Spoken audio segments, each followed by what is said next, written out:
Welcome to Pod Save America. I'm Jon Favreau. I'm Dan Pfeiffer. On today's pod, John Fetterman debates Dr. Oz. Democrats start to panic because what else is new? Nevada Senator Catherine Cortez-Masto joins to talk about her race. Oregon gubernatorial candidate Tina Kotek joins to talk about her race. And then comedian Mike Birbiglia joins to talk about his new Broadway show, The Old Man in the Pool, and what it's like to star in a Taylor Swift video. It's a great interview. It's a great interview. So just stick around for the end for some fun. Let's get to the news. The only debate in one of the country's most important Senate races took place in Pennsylvania on Tuesday between John Fetterman, who's still recovering from a stroke, and Dr. Oz, who will never recover from being a pee-drinking, puppy-killing quack TV doctor from New Jersey with 10 houses. Fetterman has been open about a lingering issue where he still has some trouble hearing and sometimes expressing his thoughts clearly. And those challenges were plainly evident during the debate, which caused a lot of pundits and Democrats to freak the fuck out. As for Oz, he lied a lot, repeatedly refused to say whether he supports a national abortion ban, and instead said he wants the decision made by, quote, women, doctors, and local political leaders. Dan, let's start with Fetterman. So there were a lot of people on Twitter and in the media predicting with great certainty how his debate performance would impact the race. Spoiler, no one really thought it would help. What did you think? I gotta take a deep breath because I have a lot of thoughts on this. A lot. And I will try to self-edit here for this since we have 3 interviews on this podcast. Okay. Are you asking me whether a man who suffered a stroke 5 months ago did not do as well in a debate as a practiced television pundit with 30 years of honing his craft on TV? Yeah, that happened. Could it hurt him in this race? Maybe, maybe not. I don't know. But one of the problems with how this was covered is it was all about optics. It did not state the most important thing, the thing we have to say, the thing the press should have said, which is people who have strokes have a recovery process. During that recovery process, they often have challenges with auditory processing, as John Fetterman would say. Hearing things, saying things, getting your words out. There is no suggestion that he's not going to get better, and there's absolutely no suggestion that he is in any way impaired other than the words coming out of his mouth, that there's any sort of mental impairment, that he can't do the job. But no one said that. That was not how it was covered. Instead of taking that piece of information that a lot of voters don't know, most voters don't know about the stroke recovery process. They don't understand how it works. They don't know about auditory processing. So the people whose job it is to inform the voters when covering this debate did not do that. Instead, they decided to predict what the people who didn't have the information would think if they never gave them the information. That is an abdication of duty. It was disgusting. It was offensive. It was absolutely a disservice. The coverage was terrible. Yeah, it was pretty bad. And when you say the coverage, I think the pundit reaction on Twitter was particularly terrible. Digging in just to prepare for this pod, as you got into some of the articles about it, it was better. Slate interviewed a bunch of doctors about this. The New York Times interviewed a couple doctors about this as well. And of course, as you just said, all of the doctors said, yeah, there's nothing wrong with his cognitive ability, with his ability to think. His mind is as sharp as ever. It is purely an issue of hearing and getting the words out, which is very typical. And all of these doctors said it looks like he's recovering well. A lot of them thought he actually did pretty good in the debate, considering how long ago the stroke was and how long the recovery process usually lasts. And yeah, it was he's going to have trouble hearing and speaking, but his mind is as sharp as ever, which is something that we both noticed when we interviewed him on this podcast. Yeah, he sat down with Kara Swisher, the toughest interviewer in journalism, right around the time he talked to us. There is this idea, the impression that was left in this coverage. And there is a distinction between the people who wrote thoughtful articles about it. There are the people who cover the race every day, and a bunch of fucking yahoos sitting in their apartment in DC who have not been to Pennsylvania, have not talked to John Fetterman, have no capacity to know what the voters of Pennsylvania may or may not think about this. And that is true. But they left the impression that there's a possibility that Jon Fetterman cannot do the job. And that is fucking insane. It is not true. There is no evidence of that. There is a mountain of evidence that he can.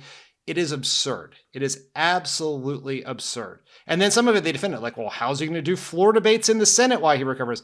Floor debates in the Senate? What the fuck are you talking about? Is he going to lose a cloture motion to Tommy Tuberville, a fucking piece of AstroTurf representing a Republican Senate seat? Like, what the fuck? It is so stupid. These people have never, it is the worst elements of political journalism manifested themselves in this all the way. Think about it this way, right? Try to explain this to people in ways that they would understand. Let's hypothetically say someone let's hypothetically say someone breaks their leg. And then a few months after breaking their leg, they have to run in a foot race against a trained runner. And then they don't do well. Are they in the process of recovering from that broken leg? Yes. Are they going to be faster next week? Yes. Are they going to be completely better a year from now? Yes. There is no worse format in the entire world for someone dealing with the issues that Jon Fetterman is dealing with, like so many people who have suffered from strokes, than a televised, soundbite driven debate. Like, of course he did not do great here. Of course he didn't. Well, like it's impossible to do great there. Right. So the issue, I think, goes even beyond the media, though it is, as you correctly point out, their responsibility and obligation to actually report what happened and not to predict, right? Are you about to turn to the voters? I am about to turn to the voters. Okay, can I say one more thing? Yeah. Just one more thing.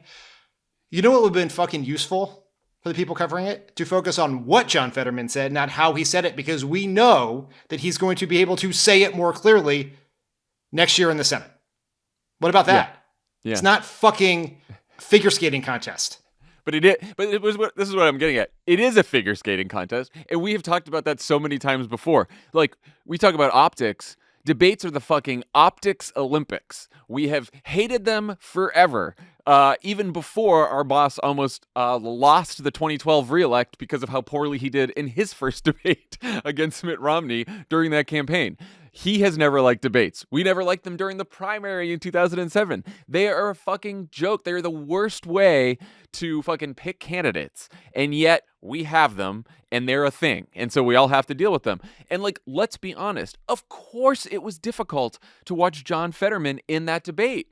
But then you have to ask yourself, why? Why was it difficult? Well, the most honest reaction, the first reaction, the reaction I hope most people have had, the reaction I certainly had, was because it is difficult to watch another human being struggle to communicate effectively when you know that they've had a medical incident that causes it, right? That's just like a natural, hopefully human reaction that most people have. But then the second reaction that I think a lot of people had, a lot of Fetterman supporters had, is, oh no. And it wasn't, oh no, do I still think he should be senator? It was, oh no, do a majority of Pennsylvanians still think he should be senator? Because we are all pundits now. This is the problem. And like, we literally are pundits. We literally are pundits, but I'm saying everyone listening is acting like a pundit as well. Because like the New York Times went out and interviewed a bunch of voters about this. And there wasn't one Fetterman supporter or someone who was on the fence who said, oh, you know what? I was a Fetterman supporter and then I saw the debate and now I changed my mind. But there were plenty of Fetterman supporters who said, it was tough to watch, and I'm just worried what other people will think. I'm worried that this will hurt them. And people start doing all their punditry. And, like, I get that, but as you said, we are all guessing. We are just all guessing. We don't know the answer. What we do know is that Jon Fetterman's doctor released a letter saying he has no restrictions on what he can do. He is completely fit to be senator. All these other independent medical experts said this is completely normal. We know that. And we know that Dr. Oz is a phony asshole whose campaign has like relentlessly mocked Jon Fetterman for several months for having a stroke, which is completely on brand for Dr. Oz because he is a fucking guy who's gotten rich off other people's suffering. This is a guy who like a bunch of colleagues, medical doctors at Columbia University, tried to get him fired in 2015 from Columbia University because they said that he has disdain for science and evidence-based medicine.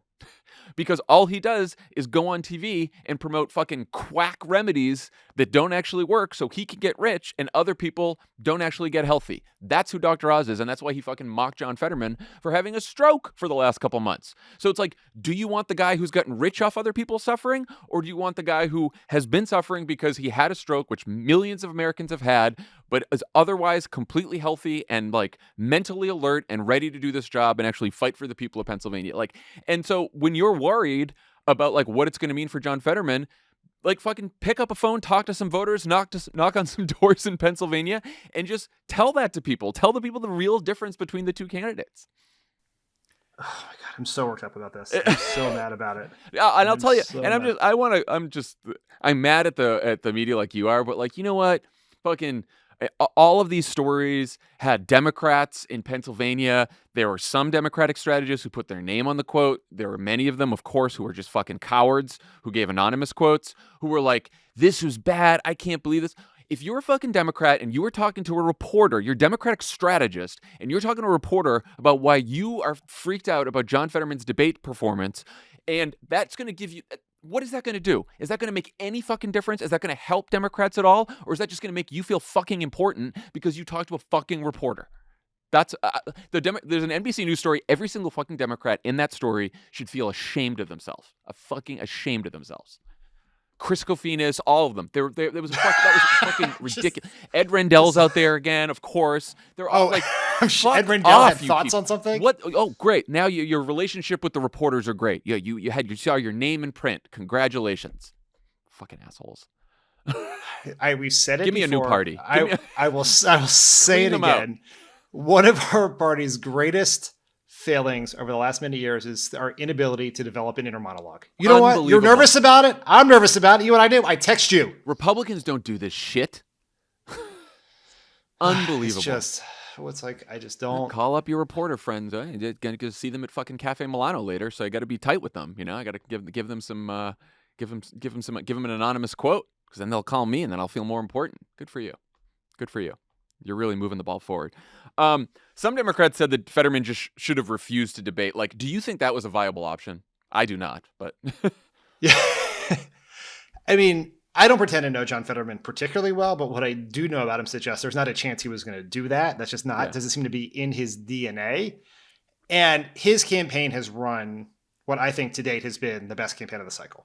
They have been ahead of the curve. They have been smart. Yes, this race is close now, but the fact that it is close in a tough Democratic year with a candidate who missed months on the trail because they suffered a stroke on the day they won the nomination is pretty impressive. And so they have a reason they chose us. And it's easy to be one of these fucking Twitter strategists that you just talk about. Even though you mentioned actual real Democratic strategists who talk too much. Let's talk about the people who pretend to have all the fucking answers, who have never thought that maybe they should take that omniscient knowledge about politics and apply it to actually working in the fucking business and saving the party instead of just tweeting about it. Like, what about those people?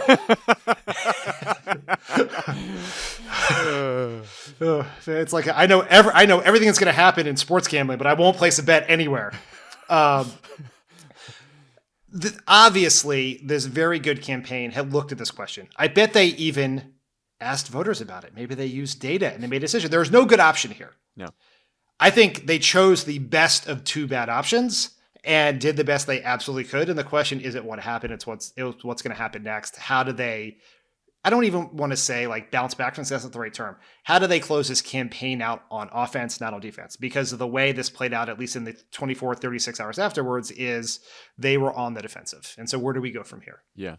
No, I mean, there's a lot of, why did his strategist let him do this? Like, you're right. Jon Fetterman is a pretty strong-willed guy. Did anyone think of the fact that maybe just Jon Fetterman wanted to do this and that he wanted to do this because his entire brand has been like sort of like the no nonsense, authentic candidate? Like, what would it have looked like if he said, no, I don't want to debate, right? It is, again, counterfactuals are easy now, but I can very easily imagine a complete freakout over Jon Fetterman saying, I do not want to debate Dr. Oz because I am not fully recovered from my stroke and I'm not going to be able to effectively communicate. Like, you can just see that freak out now. You can hear it. So it's like, it's just impossible to do the counterfactual at this point. And I'm sure they thought that maybe his recovery would be further along than it is at this point when they agreed to the debate. Like, you just don't know. You don't know. So let's talk about Dr. Oz's most memorable moment. Here is a clip of that abortion answer.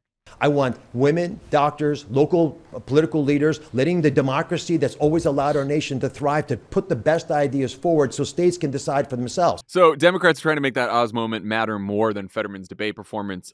You think that's possible, and how do they do it? let's just for 1 second just dwell on what he said. Yeah. Essentially what he's saying is you're on the phone with your doctor making a very personal medical decision and you have to conference in the county assessor. Like, what are we doing? like that is like in a world, let's say that there was no questions about Jon Fetterman's debate performance. That would be the biggest gaffe committed by a candidate in a debate in years. Years. The abortion is a central issue in the campaign. Dr. Oz has spent months trying to fuzz up his position, to bounce back from these extreme positions he took in the primary, to try to make himself not seem like the extremist he is. And then he says on a debate stage that he thinks local political officials, not local health officials, not local government officials, which are all offensive and terrible, local political officials should be involved in the decision. You, your doctor, the alderman. Like, what? It just, like, that's a huge deal. Can they make that matter more than debate performance? I don't know, maybe not. But you have to think about it is that there is X amount of conversation about the debate. And if the campaign can make it be 50-50 or 60-40 debate performance compared to Dr. Oz's abortion statement, then that's good. Like, fuzz it up, get it out there, be aggressive about it.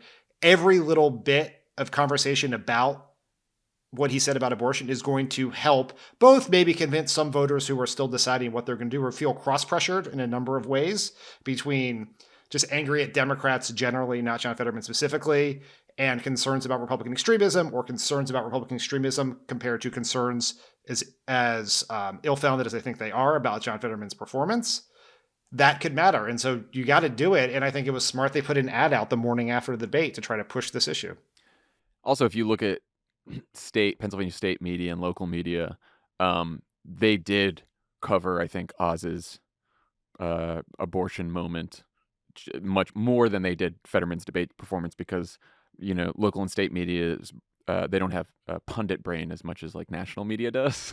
Well, are you saying they talk to voters in the state? Yeah, right. Well, but also like they like report sort of straight news stories where they just talk about what happened and they don't start talking about, they don't like make pundit predictions in the middle of their copy, you know, as much.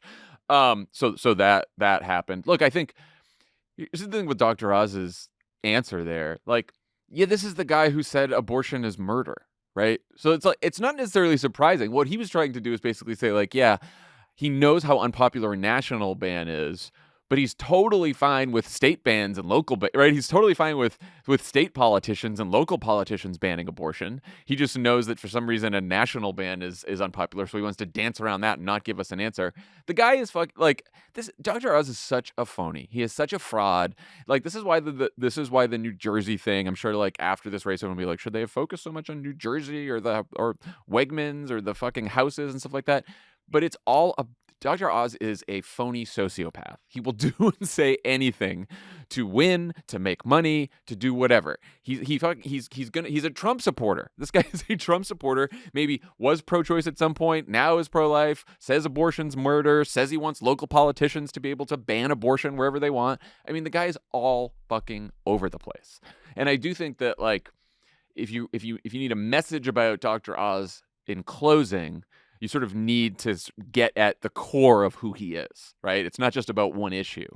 It's about just like who this guy is. Can you trust him? And clearly, for like everything he's done, from killing puppies to his abortion answer, I don't think you can. Trump Super PAC just spent $800,000 on this ad about Fetterman. The worst border crisis in American history. The worst crime wave in decades. The threat of nuclear annihilation. Our economy collapsing. Joe Biden and Jon Fetterman aren't up to these challenges. Biden is stumbling around, and Fetterman just isn't right. Our economy is dumb as hell. The Eagles are so much better than the Eagles. Biden and Fetterman, liberal, clueless, weak. Make America Great Again, Inc. is responsible for the content of this advertising. The same, the voice and the music, always the same. What do you think about that line of attack, and how do you think Fetterman should respond both to that ad and just in general in these final 2 weeks? What's his closing message? I'm so glad that noted sophist and famed orator Donald Trump is here to police people speaking. I know. I think Fetterman should welcome this ad. He should welcome Donald Trump in this race. It cannot hurt to remind people that Dr. Oz is a Trump toady. He is only running for this seat because Donald Trump asked him to. He only won the primary because Donald Trump endorsed him. Just highlight that fact. That is good. That is important. I think I'm going to give you a preview. Trump's doing a rally in Latrobe November 5th in the final weekend. Next weekend, Trump's doing a rally. I'm assuming Dr. Oz shows up, but who knows? Maybe it's just Mastriano. Dr. Oz has to show up. If he doesn't, Trump will tweet about him. Or truth about him. I don't know when Donald Trump's getting back on Twitter. Maybe it'll be by Friday. I don't know. It could be right now. Yeah, but that's how they're going to close out the campaign. Images of Donald Trump and Dr. Oz together. There you go. So from the perspective of the Fetterman campaign, I think it is a couple of things. First, I would highlight Trump's role in this. I think in this ad, in this rally, I think that's great. Second is do everything you can to draw attention to the abortion comment. I think, as I said, that sort of dilutes some of the negative energy that has come out of this and the sort of the political conversation about it. And then third, and this is a decision only he can make and his campaign can make because they know how he's doing the best. But I think the only way around is through. And that is, as we know from when we talked to him, when we talked to Kara Swisher, the debate is a particularly bad format. Yeah. So you want people to hear from all time. He did a rally the next day in front of several thousand people. He sounded much better in the rally than he did the debate. Do interviews if they're the right format. Do rallies. Put in your final ads. I think John Fetterman to camera speaking so that people can hear that. Just show them, give them content, something else. People want to support John Fetterman. They like John Fetterman. You know this from the wilderness. Yeah. They do not like Dr. Oz. Give them a permission to support the guy they want to support by showing them where he truly is, showing them something different than this debate, explaining it to them. And so I think that's ultimately the final sort of steps here for this campaign in the last moments of this race. Yeah. In fact, the voters that I spoke to in that Pittsburgh focus group said, sometimes he doesn't say everything correctly. Sometimes he doesn't, but I just trust him. I just believe him. And I think that you've got to show people that, right? That's why people fell in love with him in the first place. Okay.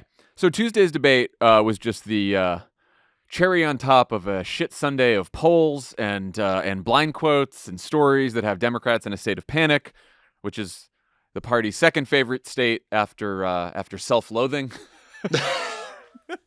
So there was a New York Times report this week that Democrats have mostly given up on contesting Trump districts and are instead focused on holding districts that Biden won, some that he won by double digits. Sean McElwee, our friend who runs the progressive polling firm Data for Progress, said, quote, "We thought for a little bit that we could defy gravity, but the reality is setting in." And not to put too fine of a point on it, but in the final weeks of this midterm, Joe Biden will be campaigning in the battleground state of New York. Dan, what is going on here? What is going on? Maybe the bottom is falling out, John. Maybe it's not. I don't know. We don't know. Maybe the polls that show Democrats losing are right. Maybe they're wrong. The question I would have for everyone is, what is any of this going to do to change your plan for the next 10 days? Are you going to make fewer phone calls because Democrats are losing? You're going to make more? You're going to give less money? It doesn't matter. We are at the stage of at this stage in campaigns. You know what happens? The campaign manager goes to the communications office, the people who make the ads, and they say, "Give me your staff." They're going to go knock fucking doors. All that's left here is turning out and persuading voters. That's all there is. It doesn't matter what some guy named Nate says. It doesn't matter what the polling average says. It doesn't matter the needle. None of that. That's all there is to it. And there's just this thing that we try to remind people all the time on this podcast is there is a pro-truth, pro-democracy, anti-MAGA majority in this country and in all the states that are going to decide the Senate and the key governors races. These are states Joe Biden won. If that coalition that defeated Trump in 18 and 20 turns out on November 8th, we're going to win. Yeah. And if they don't, we're going to lose. And nothing that happens on Twitter or cable or is going to affect that. And that calculus remains the same.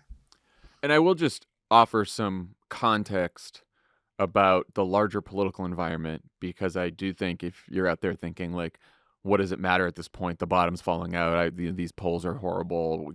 What difference can I make? You should know that. Look, I mean, at the beginning of 2020, there's a lot of political scientists, political strategists who looked at the fundamentals in that race and said, like, this is going to be close. And then a million things happened that seemed to tilt the race towards Joe Biden. Donald Trump had fucking COVID. Like, a lot happened in 2020. And then there were these like polls at the end of that race with these huge Biden leads, and everyone was all getting all excited. And it ended up being a really close race, just as the fundamentals suggested, right? So like this time, the fundamentals suggest a pretty tough environment for Democrats for two reasons. One, because the president's party almost always loses seats in the first midterm. Almost always. Usually a significant number of seats. And on top of that, inflation is really high. That said, the reason it might not be a full wipeout, the reason it's still close in a lot of these races right now is because of a couple things. One, polarization. Like, it's just, there's Democrats vote for Democrats, Republicans vote for Republicans, independents usually lean one way or the other and have similar voting patterns. Gerrymandering in the House is actually limited. It's bad for a million reasons, but the upside is it's actually limited a lot of competitive seats. So there's like a lot of Democrats in safer seats because of the way that the map was drawn. There's also a lot of Republicans in safer seats. So just the terrain is smaller in the House. So the losses could be stemmed that way. And of course, potentially because of Dobbs and Republican extremism. That is different. So like all of those factors together, yeah, the fundamentals suggest a very shitty political environment for Democrats no matter what happened in 2022. But there are a bunch of things working in our favor that make this race close, that make all of these races within, and I've heard this a couple times over the last few weeks from our team and from some other people. These aren't margin of error races; they're margin of effort races. I kind of like that. It's good. I mean, yeah, I don't know where it came from, but it started popping up in a couple places. Everyone said it's margin of effort, meaning these races will be decided based on what you all do, what we all do. I think that's an important point on the polls. It's just, they are not supposed to predict what's going to happen. That's not what they do. They were never supposed to do that. They were, even in an era when they were not possibly fundamentally broken, they were imprecise. Yeah. That up to and down to is the same thing in most polls. So we just don't know. They're also usually snapshots of what was going on 2 weeks earlier, not what's happening now or what's going to happen in the future, right? So you're always looking in the rearview mirror when you're looking at a poll. So the polls that are coming out today, maybe they tell you with relative accuracy what happened last week or so, but it's hard to tell what's happening now or what's happening later. I'll still look at them.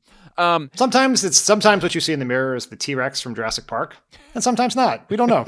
All right, so here's something you can do. We've talked a lot on this show about the Senate. Everyone has donated generously to the Senate fund. It helped all these Democratic Senate candidates. I want to talk about the House.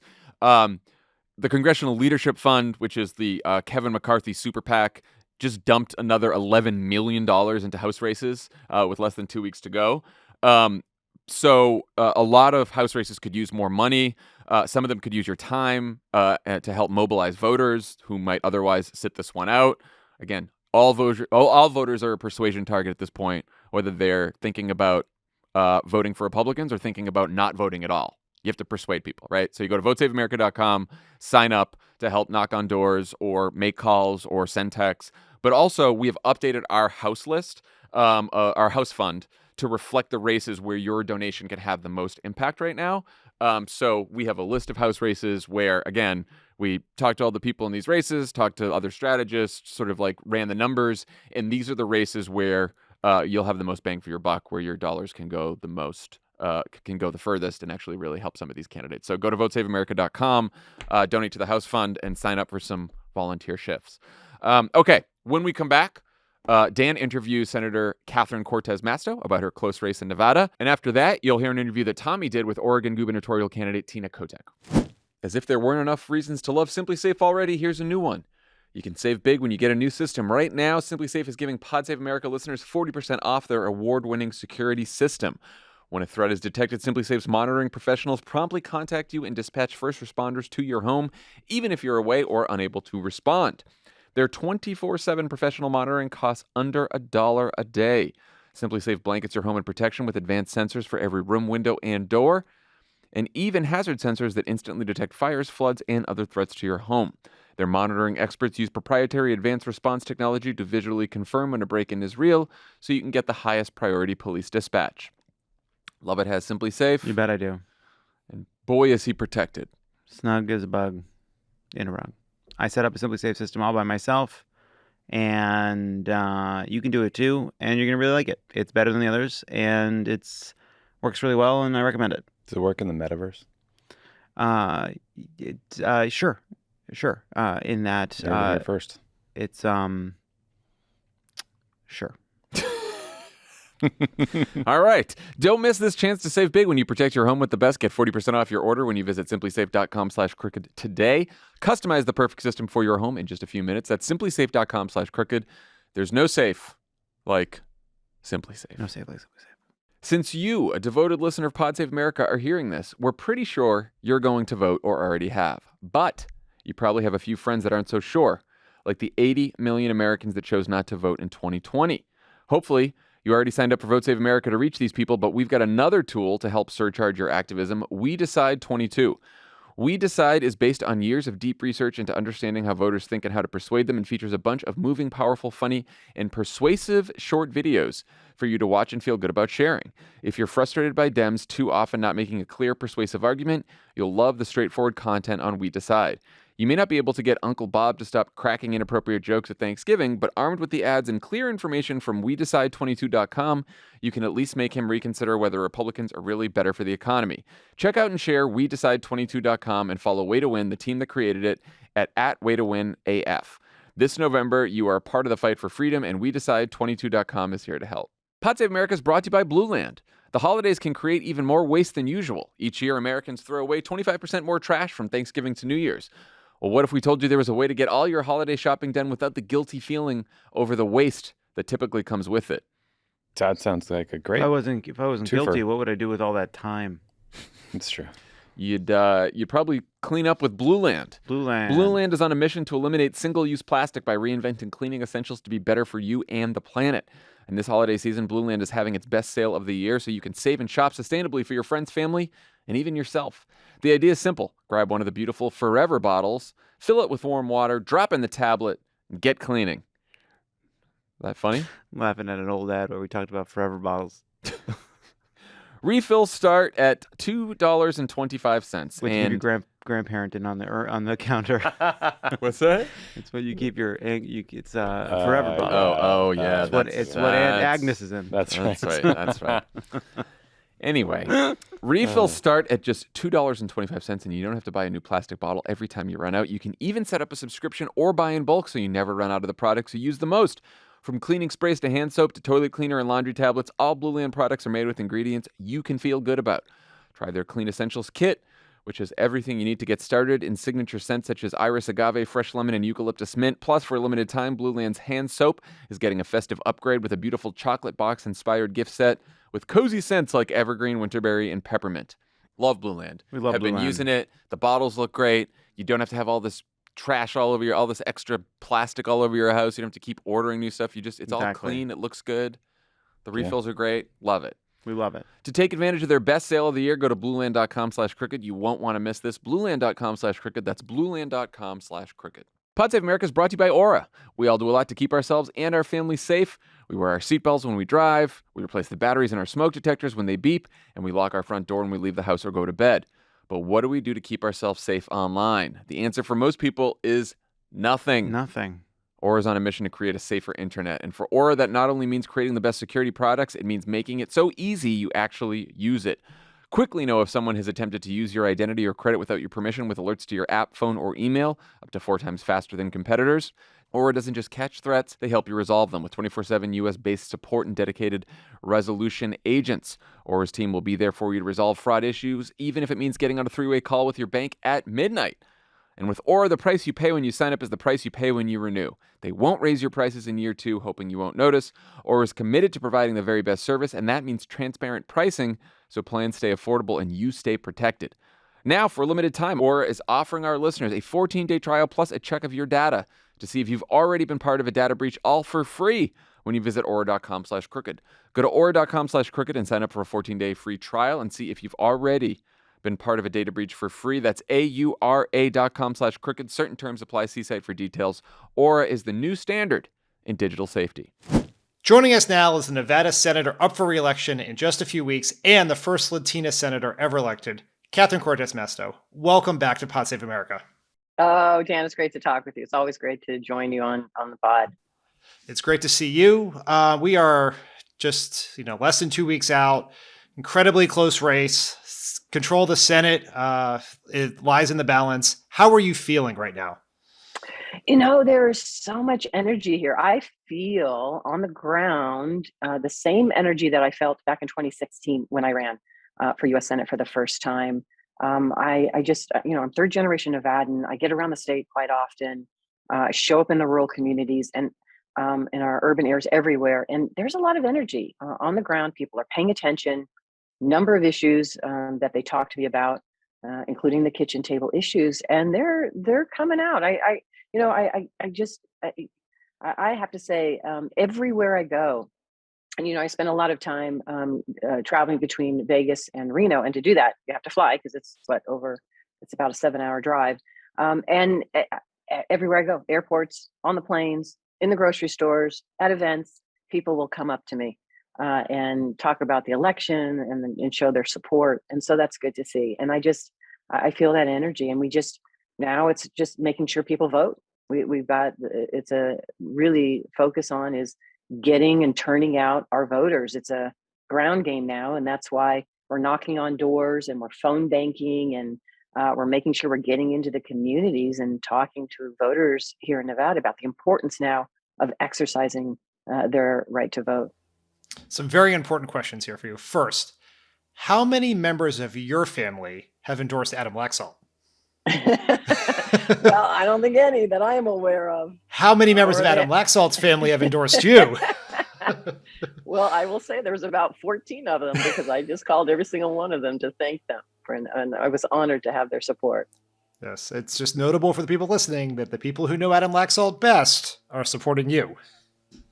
Well, listen, and let me just say this, because not only am I honored to have their support, of course, but so many across the state, not just Democrats, Republicans have stood with me publicly, nonpartisans. I have the support of so many, from our firefighters to law enforcement to our really organized labor here, and so many people. So it really has been an honor to get that support and see the various diversity of folks coming out that are willing to recognize the work that we've done together here in the state of Nevada, and their support for me to continue it. One of the big questions that I think will determine what happens in your state and for Democrats across the country is younger voters. It helped deliver the House in 2018, the White House and the Senate in 2020. In your conversation with, as you're going door to door and talking to folks, what are you hearing from young voters and how you feel about their engagement in this election? Well, and you're right, young voters are so important. And I will tell you, not as just knocking on doors and talking to them, they're part of my campaign. And we have volunteers that are young voters or juniors and seniors in high school, some of them getting ready to vote, but they're engaged.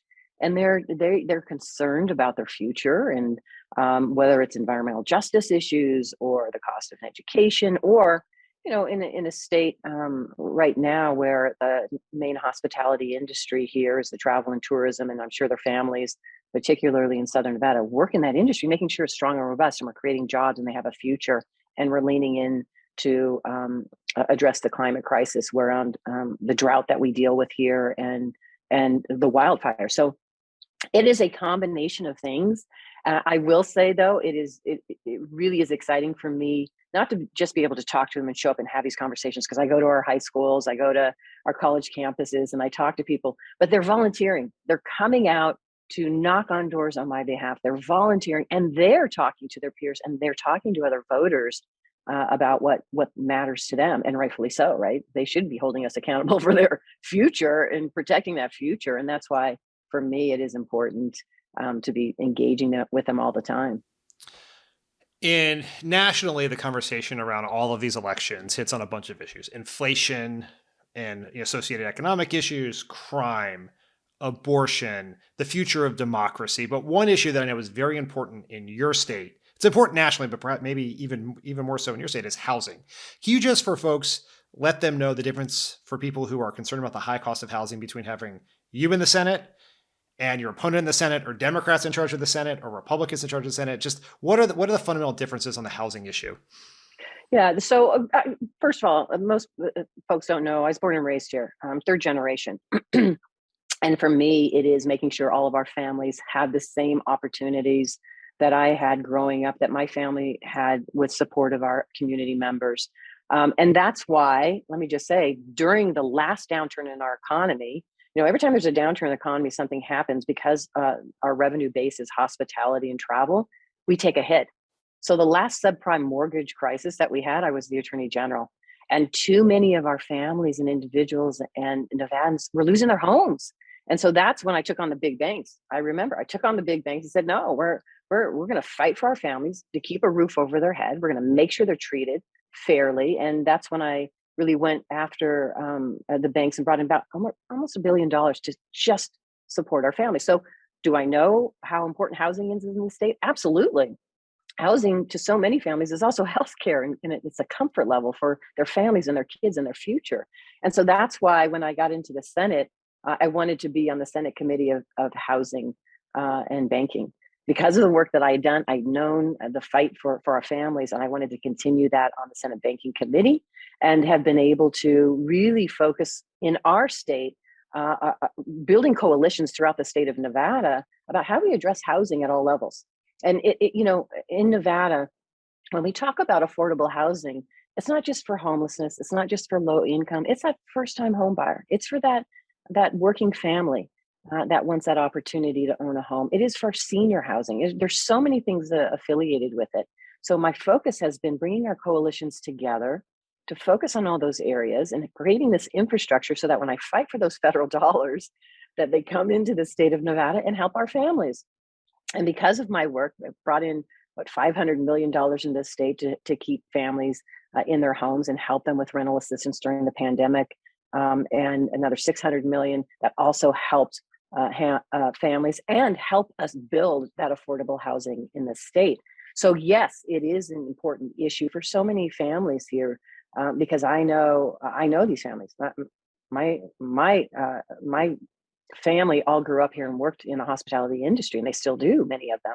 And it is important for so many families to have a roof over their head. So that will always be my fight, to make sure they do. There are reports of election workers in your state quitting because of harassment, fears about what could happen on the election. What is your level of confidence in the integrity in this election, that the votes will be counted and rightfully attributed here? Well, let me just say a couple of things. One, I know as a former Attorney General that our elections here are safe and secure, and there is no wholesale fraud. I mean, I can tell you, as 8 years as the Attorney General, who was part of a strike force with the Secretary of State and FBI every election year, that and we would look for that fraud, whether it was registration or voter fraud. I can count on two hands how much there was, and we went after it and prosecuted. And let me just say this, because my opponent, Adam Laxalt, who's the Attorney General after me, should know that as well, right? Because he would be part of that election task force.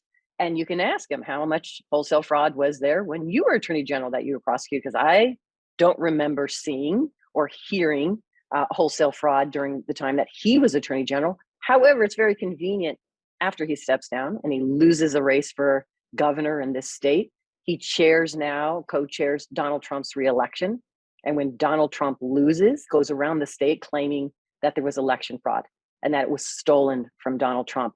Here's why this is so scary, I think, nationally, but why it's so important for people to understand in Nevada. He was the face of that big lie in the state of Nevada, my opponent. And he went around claiming that the election was stolen. And he knows better, and he should know better as the former Attorney General, that there was not wholesale fraud.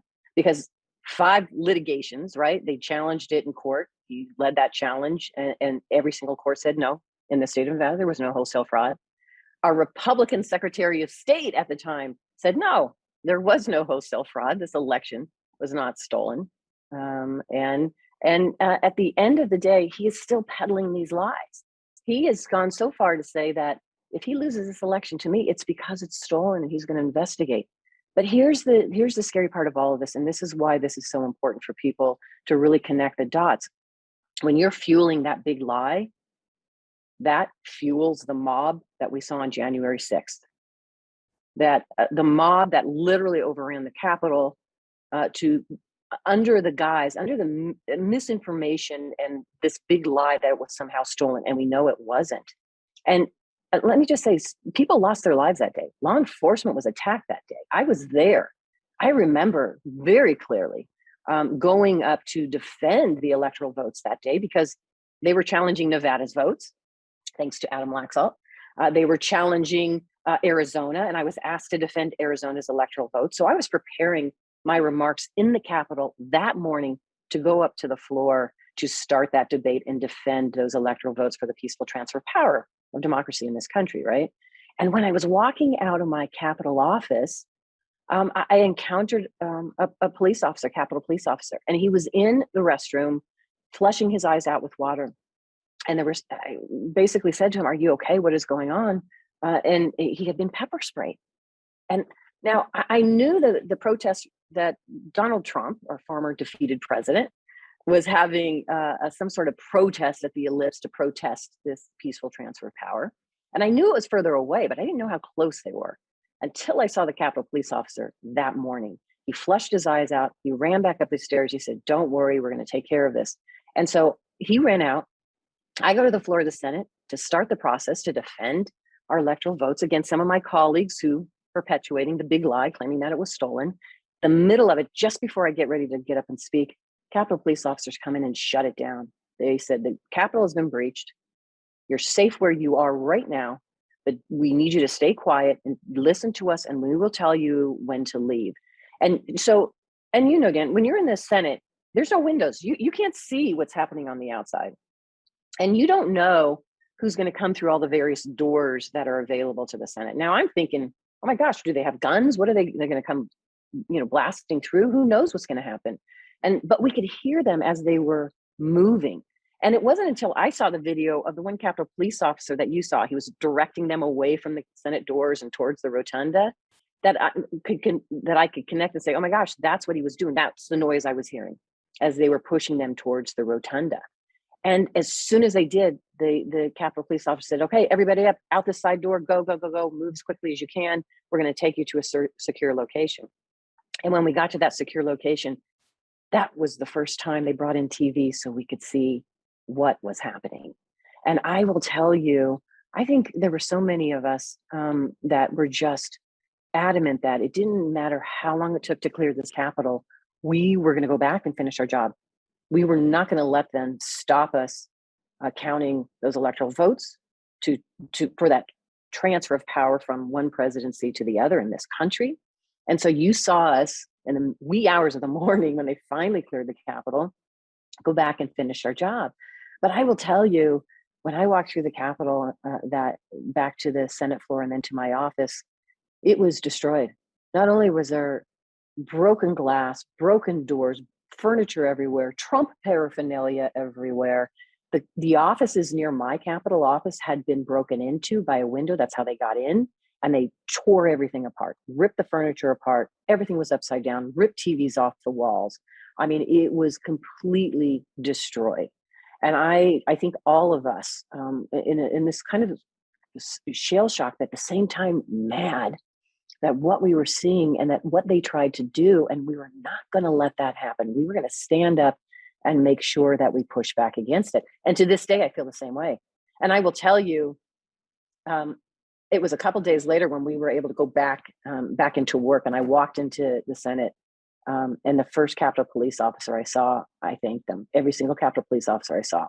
And believe me, it was Capitol Police and local police departments that were there. Some of them were protecting us, and some of them lost their lives. And I thank them. And to this day, my opponent, who fueled that mob, has not condemned what happened there, has not stood up for those law enforcement officers who stood guard, and he's still peddling those big lies. It is dangerous for our democracy. It is dangerous for our future. And right now, the strongest thing that I know to do to stand up against it is run against people like this, who want to undermine that democracy, and call them out. because people need to know absolutely who is going to peddle some big lying conspiracy for their own political gain and their own power. And we do not need those people, not just running in Nevada, but across this country. Senator Masto, that is a great place to end. But before I let you go, please tell our listeners who want to make sure that you win and this big lie pushing Trumpist does not win, how can they help your campaign in these final days here? Dan, thank you. So please, if you want to help us out, and this is a place to do it, these races are always close. You can come in and help us. This is our ground game now. You can reach out to CatherineCortez-Masto.com. You can come in, we'll put you on canvassing and knocking on doors, or we'll put you in phone banking, whatever it is. But this is our moment. This is our strength. We've got to talk to our voters, make sure they know that it is time to get out and vote. Early voting is happening right now, and that will go on until November 4th. So this is our moment to talk to our voters. So if you want to come out and help, CatherineCortez-Masto.com, and we'll put you to work. Senator, thank you so much for joining us. Good luck out there, and we hope to celebrate your victory in just a couple weeks. I look forward to it, Dan. Thank you. Thank you so much for doing this. Good luck out there. Hopefully a bunch of our listeners will show up to help you. I hope so. Thank you. And by the way, thank you guys for everything you're doing. So appreciate it. We'll talk soon. Pod Save America is brought to you by Lomi. Talk about how much garbage you take out. A lot. A lot. I took a lot today. A lot of garbage. Oh, they said talk about it. Then I got a Lomi. Lomi allows me to turn my food scraps into dirt with the push of a button. Lomi is a countertop electric composter that turns scraps to dirt in under 4 hours. There's no smell when it runs, and it's really quiet. My parents walked in the house on Saturday, and they had just driven down and were listening to us, and they said, "Where's the Lomi? And have you really put trout in it?" I did not Didn't put trout in it. Didn't put trout in it. Didn't put trout in it. Didn't happen. Thanks to Lomi, I have way less garbage each week. I've gone from 3 bags to 1 because of the Lomi. I throw out way less garbage. It's not going to landfills. It's not producing methane. You can just turn it into dirt, and you feed it to your plants. You have a beautiful garden then. Beautiful garden. It's a win-win-win. It's a win-win-win. You guys have any personal Lomi stories to tell? Oh, that's what I thought. So many. What I thought. I'm always turning banana peels into sweet, sweet dirt. Can't stop it. Can't stop. Addicted to it. If you want to start making a positive environmental impact or just make cleanup after dinner that much easier, Lomi is perfect for you. Head to Lomi.com/cricket and use the promo code cricket to get $50 off your Lomi. That's $50 off when you head to Lomi, LOMI.com/cricket and use promo code cricket at checkout. Food waste is gross. Lomi is your solution. You'll want to move as quickly as possible as they're over 80% sold out for October. So get moving. Pod Save America is brought to you by Noom. There are so many different reasons to lose weight, like keeping up with your kids or improving your mental health. When we decide to lose weight, it's usually not just about the number on the scale. Whatever your reason, Noom Weight is ready to help. Noom Weight's psychology-based approach empowers you with the knowledge and support to build lasting results. To date, Noom Weight has helped more than 3.6 million people lose weight. The program is based on scientific principles like cognitive behavioral therapy to help you understand your relationship with food. Noom Weight is a flexible, non-restrictive program that focuses on progress. You can choose your level of support from 5-minute daily check-ins to personal coaching. Active Noomers lose an average of 15 pounds in 16 weeks, and 95% of customers say Noom Weight is a good long-term solution. Love it. What about you? What about you? What do you love about Noom, huh? Oh, it's you're trying to make good decisions, for whatever reason, because you're shooting a music video where you stand on a scale for a second, and you got it. That's very specific. That's a text chain between Lovett and Emily and I this morning. Oh, I'm sorry. Did you guys all get that at home listening? What level of support did you get from Noom? Did you start with the check-ins? Do you have a former NFL safety just swatting food out of your hands? A former NFL safety swapping food out? That's exactly what I need, Tommy. It's a good idea. Noom works really well. You should sign up if you're trying to kind of make better choices and kind of fix your behaviors over time. Anyway, stay focused on what's important to you with Noom Weight's psychology-based approach. Sign up for your trial today at Noom.com/cricket. That's NOOM.com/cricket to sign up for your trial today. This midterm election season, America strives to form a more perfect union. But will America keep getting in the way? Watch The Daily Show with Trevor Noah on Comedy Central to find out. The Daily Show with Trevor Noah has got midterm election coverage you can count on. And that kind of reliability is more important than ever with so much at stake and so many monumental decisions to be decided. Like who will control the House? Who will control the Senate? What about Congress? Aren't the House and the Senate just a part of Congress? And who's this Brandon candidate people keep cheering on? Answering these questions is critical, which is why every single night, 4 nights a week, Trevor Noah and The Daily Show's team of correspondents are covering democracy like there's a democracy to cover. Because there is, assuming the thing they're covering is still a democracy. Nice. The Daily Show with Trevor Noah, new episodes weeknights at 11:10 Central on Comedy Central. My guest today is the former Oregon State House Speaker and candidate for Governor, Tina Kotek. Tina, welcome to the pod. Thank you for having me. Thank you for doing this. Let's just start with sort of some general background on the race. Your campaign, your race is different than most others this year because there is this third-party candidate in the mix that's making things kind of complicated. Can you give listeners a bit of a lay of the land about who's running, what's at stake? And I'm also interested in where some huge sums of money is coming from to some of your opponents. Oh, I would be happy to give you the lay of the land. Thanks for the question. So we are unique. We have a term limited governor. This is the biggest governor's race we've had in a long time. And there are 3 well-funded women running against each other. There's a couple smaller party candidates, but the 3 of us are former legislators. I was a former speaker. There's a Republican who came out in the primary, who is, her name is Christine Drazen. And then there is an unaffiliated candidate. And I say that specifically because in Oregon, there's actually an independent party of Oregon. She's unaffiliated.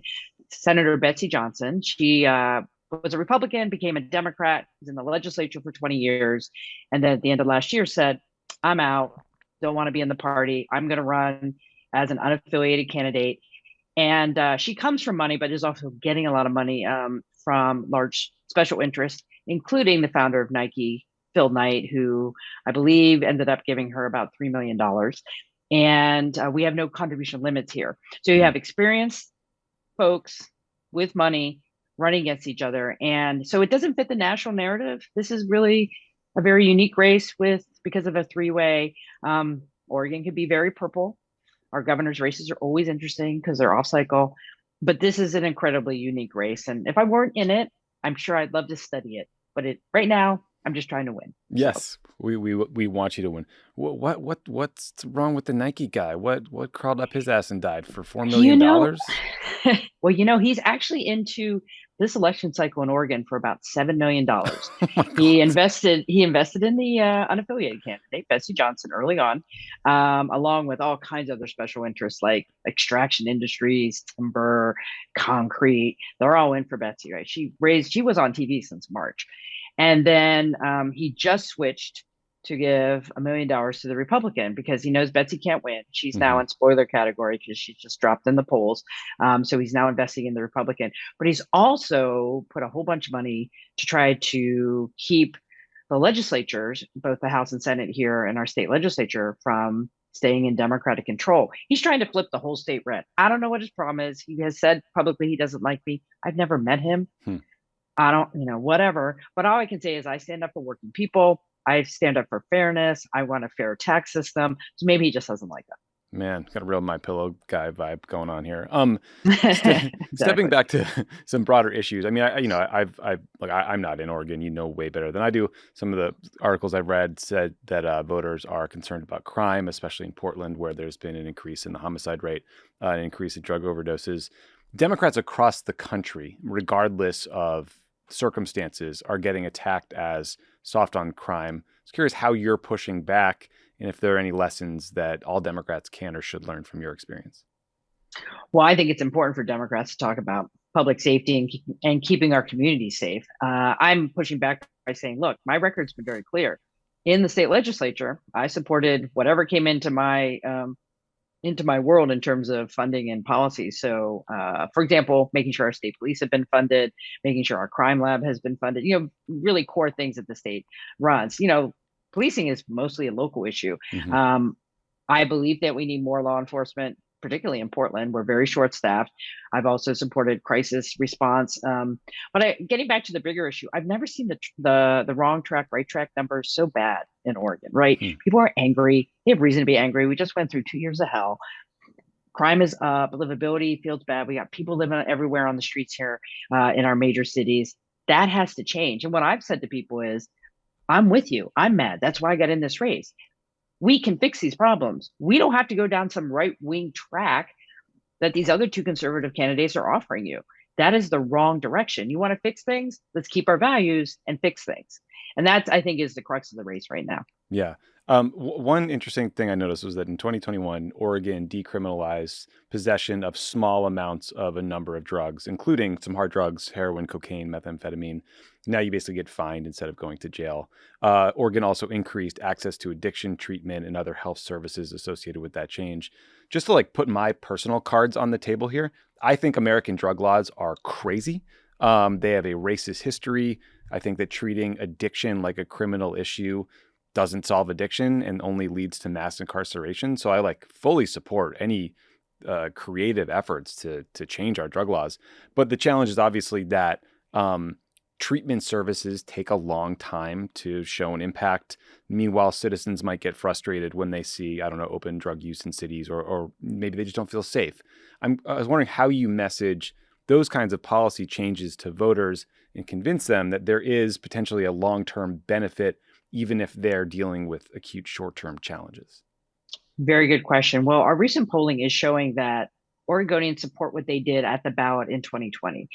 There was a ballot measure that said, instead of cycling people through jail, let's get them into treatment and also take a good chunk of marijuana revenue, because we have legal recreational use here, put it towards addiction treatment programs. And they still support that. What they're frustrated with, which I'm frustrated, is the implementation has been very bumpy.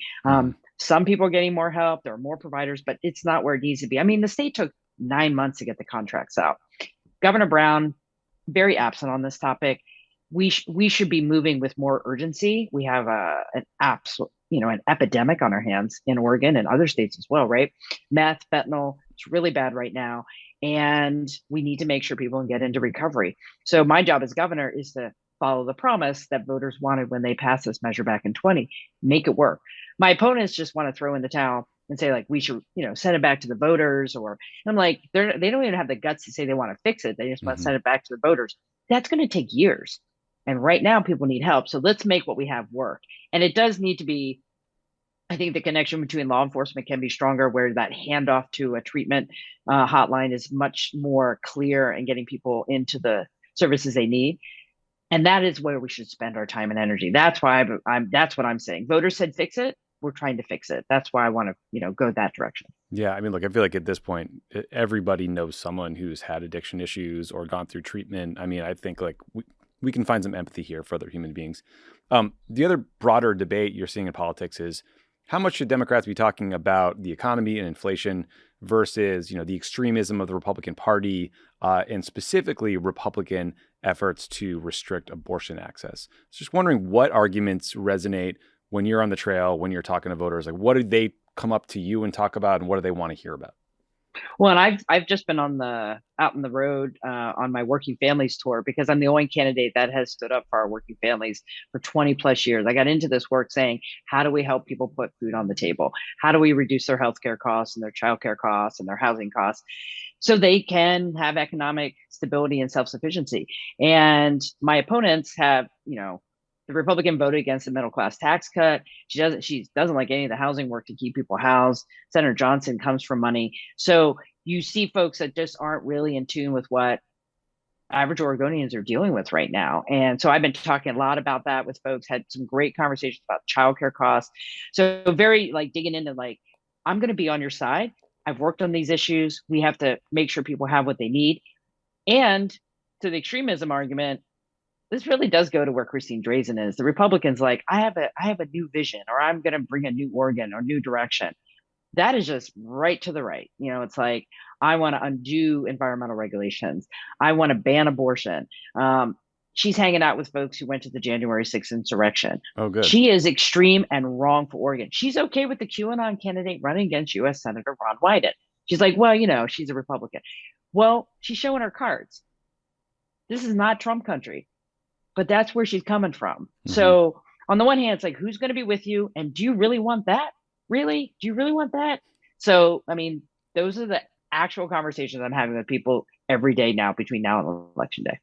So for listeners who maybe haven't been paying attention to this race, they just heard you describe your opponent. That sounds a little scary. They're not necessarily cool with a sneaker billionaire buying your election or any other. How can they help out? Where should they go? Oh, love the question. Well, check out my website, tinafororegon.com. You can volunteer. If you're in Oregon, we have plenty of things for you to do. If you live outside of Oregon, you can still phone bank. If you can send a little money our way, we are still making sure we can communicate with voters to make sure they understand the importance of this race. And because there is a lot at stake. I'm hanging out tonight with some students at Oregon State University. I was just at University of Oregon today. They get it. This is about, will there be a planet 50 years from now? Will they still be able to control their own bodies and their access to healthcare? These are core issues for our younger voters, and they have been very excited about my race. So I need people to do what they can. Volunteer, sign up, give what you can, tell all your friends. If you have any friends in Oregon, oh my gosh, tell them not to vote for Betsy Johnson. A vote for Betsy Johnson, the unaffiliated candidate, is a vote for the Republican right now. Please. It's a good note. Don't do that. Don't do that. Don't do that. People, let's just, it's too important. Let's not mess around with third-party candidates. We've made that mistake a few times before. Tina Kotek, thank you so much for doing the show. Best of luck out there. I really appreciate it. Thank you. See you on the trail. Take care. Before we go, we have one more very special guest for you all. In the last couple of weeks, we've talked to Barack Obama, AOC, and today, in his first sit-down interview since starring in Taylor Swift's anti-hero video, which has racked up 35 million views in 6 days, comedian, actor, friend of the pod, Mike Birbiglia, his new Broadway show, The Old Man in the Pool, opens up tomorrow, I think, right? It's tomorrow. Breaking news. Mike, welcome back to the pod. Oh my gosh. It's all full circle, because we were together in DC when I was touring this show, Old Man in the Pool. We did the pod there.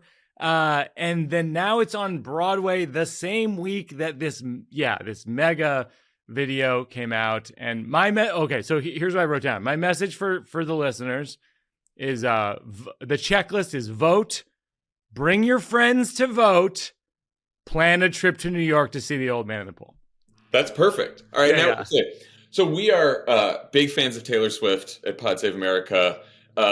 Emily Favreau and Hannah Vitor are super fans, to put it mildly. You are now our closest connection to Taylor Swift. I have one of her biggest fans here right now. Hi, Mike. Oh my gosh. I'm very starstruck to be around you, honestly. I just really need to understand exactly how this all went down. First of all, I saw the tweet of your son wearing the sweater that my character Preston wears in the video. It's a lot to unpack. It's a lot to unpack. Jon has never loved that sweater, and frankly, I understand. It was sort of a bit I was doing with myself, but it was an uncanny resemblance. My only goal is for Charlie not to become a Preston. But anyway. I wonder if it's an Emily John Easter egg. Oh my God. And I don't even know. Yeah, exactly. But yeah, it's funny because everything in her universe is mega. I've never experienced anything like it. And so it's everything that I say about her, the video or whatever, is so amplified that I have to be very precise about what I say. So I'll repeat what she said on Fallon the other night. Smart. Honestly, good tactic. Yeah. Yeah. I'm literally, and this goes into Jon's field of politics, which is sometimes you have to take cues from the people who are the megas in the space and then go, well, if they said it, I can say it. Right. That's basically what you have to do. You have talking points that have been approved by Taylor Swift. But yeah, and it's only approved just by literally watching it and going, oh, okay, I guess. So what you're saying is you're not on a text chain with her where you're like, hey, I'm going on Jon Favreau's podcast. And she's like, oh, I know Emily. That didn't happen. Okay. That definitely didn't. But so basically we were, we know each other. We met socially a few times through Jack Antonoff, who's like longtime friend, like I've known for a million years. He did the music for my podcast, Working It Out. He did the music for my last show, the new one, which you guys saw. Like there's a Bleacher song in that at the end. And then my new show, Old Man in the Pool, has a Red Hearst song, which if you haven't heard his side project with Soundwave and Sam Dew, who also work on a lot of Taylor stuff, actually, that Red Hearst album is astonishingly good. So Jack's an old friend, and he introduced me, through Jimmy and Margaret and and we just hit it off. And then apparently I learned on Jimmy Fallon's show, that's when she cast me for her video. I had no idea. That's so cool. So what was it like working with her? What is she like? Give us, I mean, I don't know how much you can say, but. She is, no, I mean, look, she is obviously in her music, she's a visionary. She's executing something entirely singular. I feel like my experience with her as a director is the same. It's like she literally like asked me over text, like I got, hey, it's Taylor, and I don't even know if it is. Like I don't have her number. It's just like a not whatever number. I don't someone's number. Hey, it's Taylor. I'm like, okay, like I might be getting catfished by Taylor Swift. Or, by who, because she's texting like the script. I wrote the script and I think that you could be good in the thing. And so I'm like, it's either Taylor Swift texting me or I'm being catfished by an excellent writer. Yeah. And so either way, I'm going to take a swing for it. And so I just go, I'm in. And then it was all just, I mean, what's funny is like, everything's just in that universe. Everything's locked down. It's just like totally a secret and like all this stuff. And it's fun. It's funny because I at certain points, like as like a gift when I shot it, like they gave me some like sweatshirts and stuff. Like I had like these like the Red Tour like sweatpants, like, and I was wearing them like the Red Tour merch. Yeah. So like I was like wearing them at like an exercise class or whatever, and the instructor was like, so did you go to the tour? And I was like, no. And she's like, why do you have the sweatpants? And then I was, well, I don't know. I don't know where these came from. Like literally, like it was like keeping secrets is not my forte. I'll say that. Emily, if Emily got a text from Taylor Swift, you would pass out. I can't even have this conversation on the pod because like I'm trying to play it cool in case I ever do meet her. I don't want to be like a super fan. Yeah. So. That is very, very cool. But the Mike Birbiglia Taylor Swift universe for me and Jon is really full circle. You should tell that story. Yeah, no, I need to go watch Our Child, but okay, of course. I'm so like honored to be in your presence. Can't wait to have a drink not recorded. I can't wait for you to come to New York and see the show, Emily. No, we have to. No, speaking of Our Child, it's funny because, and I've told you this before, we watched the new one for the first time the night that we found out Emily was pregnant. Oh my God. Which was a surprise. And I was terrified. And then I watched your show and it was hilarious, but terrified me even more. Yeah, the new one definitely does both things. It's on Netflix if people haven't seen it, but it's all about how I never wanted to have a child, and then how I had a child, and then I was right, and then I was wrong. And so it shows all sides of wanting to have a child versus not wanting to have a child. And holy cow, but Jon, I got to say, you got a lot of fun in store with when Una's age 7 right now. It's the greatest thing on earth. I mean, Charlie's age 2 and a couple months right now, and it's amazing. So like I'm the first 6 months were rough. Now I'm totally in. But so the night that Emily we found out she was pregnant, we watched you, and then the night that Emily was in labor with Charlie is when Folklore came out. It was just announced as a surprise. And so Emily got to listen to it when Charlie was born. So like really now, you and Taylor Swift are like the bookends to sort of Charlie's the pregnancy that gave us Charlie. So. Age 7 is unbelievable. It's like the other day she goes, Dad, you have yellow teeth. And I go, well, I'm working on it, And then she picks up her cat puppet. Cat Meow Meow. Meow Meow goes, those are the yellowest teeth I've ever seen. And now I'm trying not to laugh because it's like, I love that Una's funny, but I don't want her to be an insult comic and a ventriloquist.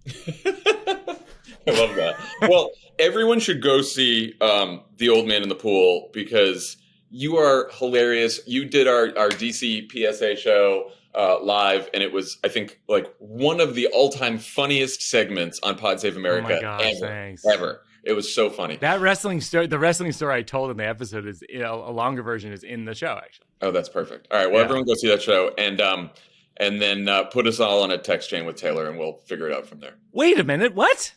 No. No. Thanks, Jon, and thanks, Emily. It's so fun. Thanks, Mike. Take care. All right, that's our show for today. Thanks to Catherine Cortez-Masto, Tina Kotek, and Mike Birbiglia for joining. Bye, everyone. Check out Crooked Media's newest podcast, Work Appropriate, hosted by author and journalist Anne Helen Peterson. If you've ever messaged a friend about a manager who won't stop texting after hours or a coworker who keeps posting weirdly suggestive Austin Powers gifs in Slack, you're not alone. On this pod, Anne sets out to find solutions to these oddly specific yet completely universal listener-submitted questions. Whether you work in an office chair or a sixth grade classroom, the problems may be limitless, but so are the solutions. Listen to the first episode of Work Appropriate now, wherever you get your podcasts. Anne Helen Peterson is fantastic. It's a great podcast. Definitely go check it out.